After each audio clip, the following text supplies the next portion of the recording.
آئیے آج پاکستان کی معیشت، مارکیٹ اور پالیسی پر ایک نظر ڈالتے ہیں۔ ہمارے پاس کافی کچھ ہے۔ موسمیاتی الرٹس ہیں، معاشی اعداد و شمار، پالیسی اپڈیٹس۔ جی، اور کوشش یہ ہوگی کہ ان سب خبروں کو جوڑ کر دیکھیں کہ اصل تصویر کیا بن رہی ہے۔ بالکل، تو شروع کرتے ہیں ماحولیاتی انتباہات سے۔ NDMA نے الرٹ جاری کیا ہے، سندھ، بلوچستان، جنوبی پنجاب میں شہری سیلاب کا خطرہ ہے۔ اور اسی دوران یورپی یونین نے بھی تقریباً 35 کروڑ روپے کی امداد کا اعلان کیا ہے سیلاب متاثرین کے لیے۔ یہ تو فوری مدد ہے، لیکن کیا یہ ایک بڑا مسئلہ نہیں بنتا جا رہا؟ بالکل، دیکھیے ورلڈ بینک کی ایک رپورٹ آئی ہے جو خاص طور پر پاکستان میں قدرتی آفات کے بڑھتے ہوئے خطرے کی نشاندہی کر رہی ہے۔ زلزلے، لینڈ سلائیڈنگ اور خاص طور پر پانی کی کمی، یہ ایک آپ کہیں طویل مدتی چیلنج ہے۔ صحیح۔ اچھا، تو اب ذرا معیشت کی طرف آتے ہیں۔ کچھ اچھی خبر بھی ہے۔ اگست میں مہنگائی کم ہوئی ہے، 3% سالانہ پر آ گئی، پچھلے مہینے 4.1% تھی۔ جی، یہ مجموعی شرح ہے، لیکن ایک مسئلہ بھی ہے۔ سیلاب کی وجہ سے خوراک کی قیمتیں وہ بڑھ رہی ہیں۔ ہاں، یہ تشویش کی بات ہے۔ سنا ہے وزیر اعظم کی کمیٹی ضروری اشیاء کی نگرانی سخت کر رہی ہے، گندم، چاول، چینی وغیرہ۔ جی بالکل، قیمتوں کو قابو میں رکھنے کی کوشش ہے، لیکن دوسری طرف تجارتی خسارہ بھی بڑا ہے۔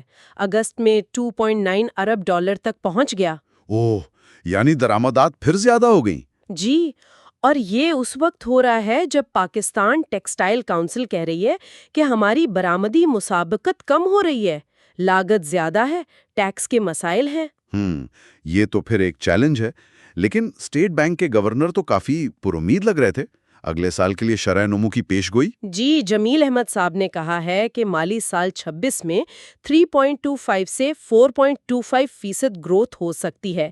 اس کی وجہ وہ بتا رہے ہیں کم مہنگائی، بہتر ذخائر جو 14.3 ارب تک آ گئے ہیں، اور ترسیلات زر میں اضافہ، تو امید تو ہے۔ اچھا، تو معیشت میں یہ ملے جلے اشارے ہیں، لیکن سٹاک مارکیٹ وہاں کیا صورتحال ہے؟ وہاں تو کافی تیزی نظر آئی۔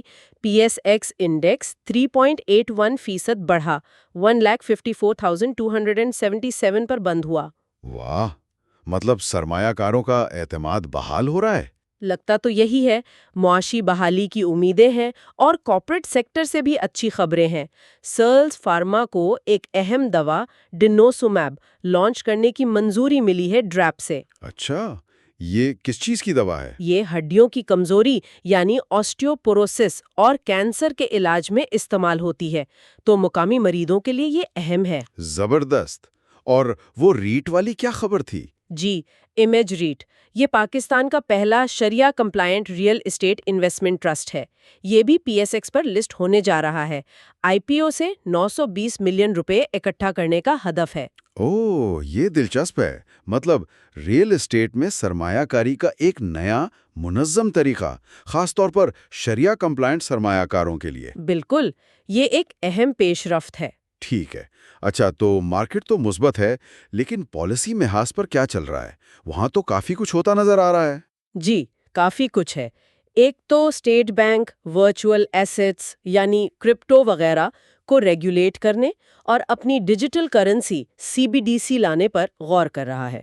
ڈیجیٹل کرنسی، یہ تو بڑی خبر ہے۔ جی، اور ساتھ ہی SECP نے بھی ڈیجیٹل ایسٹ مینجمنٹ سروسز یعنی online investment platforms کے لیے نئے قواعد جاری کیے ہیں۔ تو مطلب ڈیجیٹل فائنانس کی طرف واضح رجحان ہے۔ بالکل، یہ مستقبل کی سمت ہے۔ اور ٹیکنالوجی میں 5G کا کیا بنا؟ حکومت نے ہدایت دی ہے کہ 5G اسپیکٹرم کی نیلامی دسمبر 2025 تک مکمل کی جائے۔ اچھا، لیکن وہ اسٹار لنک والا معاملہ بھی تو چل رہا تھا، سینٹ میں بحث۔ جی، ایلن مسک کی کمپنی کو لائسنس دینے پر کچھ خدشات کا اظہار کیا گیا ہے۔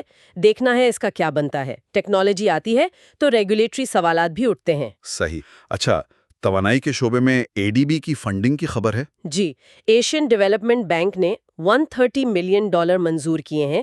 یہ بجلی کے تقسیم کار کمپنیوں ڈسکوز کی ممکنہ نجی کرن اور صاف توانائی کے منصوبوں کے لیے ہیں۔ توانائی کا شعبہ تو ہمیشہ اہم رہتا ہے۔ بالکل، اور اسی سے جڑی ایک اور بات، SECP نے مالیاتی شعبے کو ربا سے پاک کرنے یعنی اسلامی مالیاتی نظام کو فروغ دینے کے لیے بھی ایک نیا ہدایت نامہ جاری کیا ہے۔ یعنی شریعہ کمپلائنٹ فائنانس پر مزید زور۔ جی، اور ایک اور بات، حکومت نے IMF کے گورننس اور کرپشن سے متعلق اسیسمنٹ ڈرافٹ پر کچھ اعتراضات اٹھائے ہیں۔ ٹھیک ہے، اب ذرا عالمی منظر پر نظر ڈالتے ہیں۔ تیل مارکیٹ کا کیا حال ہے؟ اوپیک پلس اجلاس بھی ہونے والا ہے؟ جی، اجلاس سے پہلے تھوڑی غیر یقینی صورتحال ہے۔ پتہ نہیں پیداوار کم رکھیں گے یا بڑھائیں گے، قیمتیں تو ابھی دباؤ میں ہیں۔ اور اس کا اثر تو پاکستان پر پڑے گا، امپورٹ بل پر۔ یقیناً اس پر نظر رکھنا ضروری ہے۔ تو خلاصہ یہ ہے کہ معیشت میں کچھ بہتری کے اشارے ہیں، جیسے کم مہنگائی، مارکیٹ میں تیزی، لیکن چیلنجز بھی اپنی جگہ ہیں: خوراک کی قیمتیں، تجارتی خسارہ، برآمدی مسابقت۔ جی، اور پالیسی سطح پر ڈیجیٹلائزیشن، توانائی اصلاحات اور اسلامی مالیات کی طرف ایک واضح جھکاؤ نظر آ رہا ہے۔ بالکل۔